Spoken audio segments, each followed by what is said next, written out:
And to talk more about President Biden's reversal of Trump's transgender military ban, we're now joined by Virginia Delegate Danica Roem. She is the first openly transgender state legislator in U.S. history. Thank you so much for joining us during an incredibly busy General Assembly. Delegate Roem, I understand you're now on track to pass 17 bills into law with another 6 just during your first 2 terms. Let's take it back to November 7th of 2017 when you unseated incumbent Delegate Bob Marshall, who had been elected 13 times over 26 years. Then 4 months later, Trump announced on Twitter that transgender individuals were no longer allowed to serve in the U.S. military. How did that make you feel?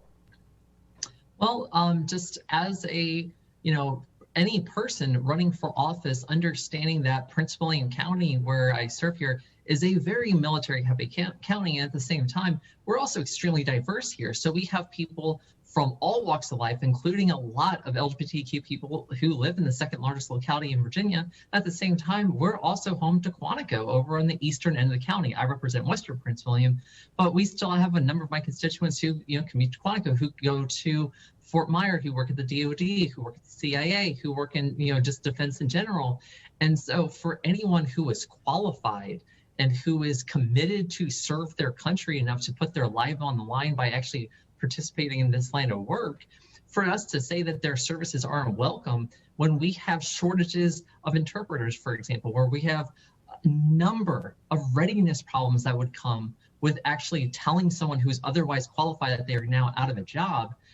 The way I feel about that is wrong public policy, that is discriminatory and bigoted in its nature, and it's also not grounded or rooted in what is actually contributing to military readiness. And so by President Biden actually, rescinding that policy, what he's basically saying here is like, look, if you're otherwise qualified to, serve your country, then please step up because we could use you.